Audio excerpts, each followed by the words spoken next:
मार्च 2026 में रिलीज हुए blockbuster Dhurandhar the revenge के आखिरी ट्विस्ट ने तो लोगों के होश ही उड़ा दिए। इस फिल्म में राकेश बेदी ने निभाया है किरदार मक्कार पाकिस्तानी पॉलिटिशियन जमील जमाली का। धुरंधर पार्ट 1 और 2 दोनों ही फिल्मों में गिरगिट की तरह रंग बदलने वाला जमील जमाली आखिर में पाकिस्तानियों को फेंटा पिला पिला कर फेंटा लगा जाता है।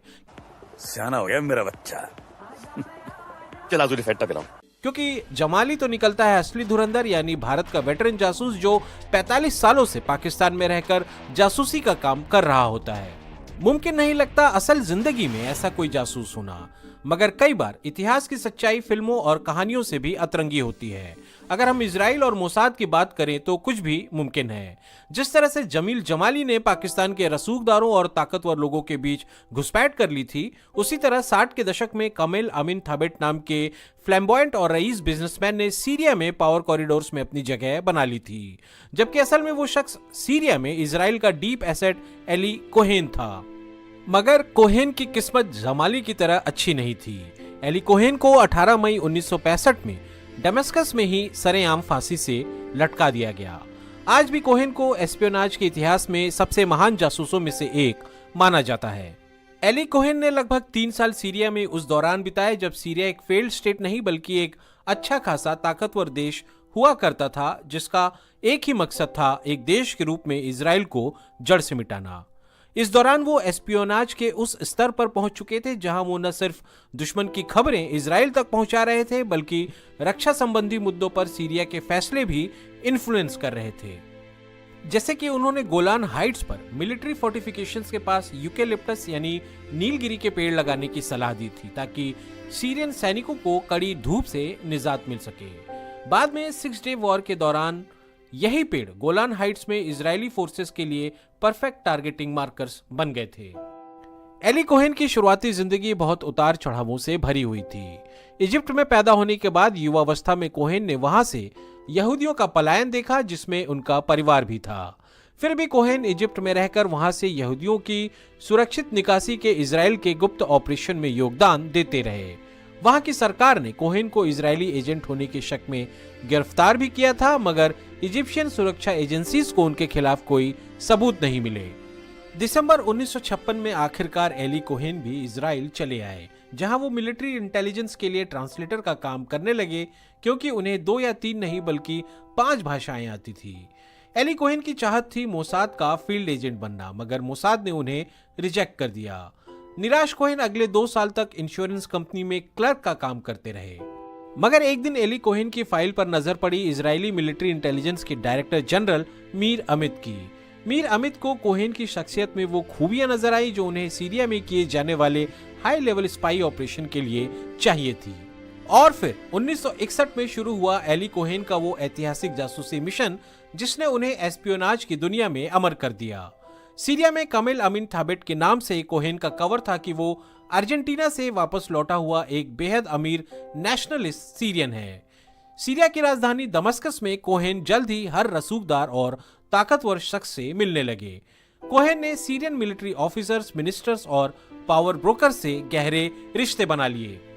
अक्सर कोहेन सीरिया के अमीर लोगों, नेताओं और मिलिट्री ऑफिसर्स के लिए पार्टी आयोजित करते, जिसमें महंगी शराब और खूबसूरत औरतों के साथ सीरिया के राष्ट्रीय मुद्दों खासकर सुरक्षा पर खुलकर चर्चा होती। वो खुद को एक देशभक्त और वेल इन्फॉर्म बिजनेसमैन दिखाते थे, इसलिए जब वो कोई सलाह देते तो उसे गंभीरता से लिया जाता था। यहाँ तक कि वो रेडियो में इंटरव्यूज तक देते जिसमें वो सीरियन सरकार की आलोचना करने से भी बाज नहीं आते। इन सब के बीच कोहेन ने सीरियन मिलिट्री कमांडर अमीन अल हफीज का भी भरोसा जीत लिया, जो जल्द ही सीरिया के राष्ट्रपति बन गए। अब तो सीरियन पावर कॉरिडोर में कोहेन की तूती बोल रही थी। और इन सब के बीच कोहेन खुफिया रेडियो संदेशों, चिट्ठियों और कई बार खुद इजराइल जाकर सीरिया के सारे राज फाश करते रहे, जैसे कि सीरियन आर्मी की troop deployments, bunkers, artillery positions, fortifications की लोकेशन और गोलान हाइट्स की डिटेल्ड मैपिंग। ऐसा भी कहा जाता है कि एली कोहेन को सीरिया के डेप्यूटी डिफेंस मिनिस्टर के पद के मुख्य दावेदार के रूप में भी देखा जाने लगा था। लेकिन 1963 में तख्ता पलट के बाद सीरिया में जो नई रिजीम सत्ता में आई थी, उसके मिलिट्री इंटेलिजेंस चीफ अहमद अल सुवैदानी को कोहेन सख्त नापसंद थे। साथ ही सीरिया की हुकूमत अपने टॉप सीक्रेट प्लान्स के लगातार लीक होने से परेशान थी। कोहेन लगातार इतने बड़े पैमाने पर खुफिया जानकारी रेडियो ट्रांसमिशन के जरिए इजराइल भेजते जा रहे थे कि अब उन्हें भी पकड़े जाने का डर सताने लगा था। नवंबर 1964 में कोहेन आखिरी बार इजराइल गए और उन्होंने मोसाद से कहा कि उन्हें वापस बुला लिया जाए। उन्हें बस एक और आखिरी बार सीरिया जाने के लिए कहा गया और आखिरकार 24 जनवरी 1965 को कोहेन को इजराइल को रेडियो ट्रांसमिशन भेजते हुए रंगे हाथ गिरफ्तार कर लिया गया। सीरियन एजेंसीज ने सीक्रेट ट्रांसमिशन सिग्नल को ट्रैक करने के लिए सोवियत रूस से एडवांस सिग्नल डिटेक्शन इक्विपमेंट मंगवाए थे। कोहेन को सीरियन हिरासत में काफी टॉर्चर किया गया। इसके अलावा सीरिया ने कोहेन के खिलाफ मुकदमा काफी जोर शोर से चलाया, जो कि सीरियन मीडिया में भी सुर्खियों में रहा।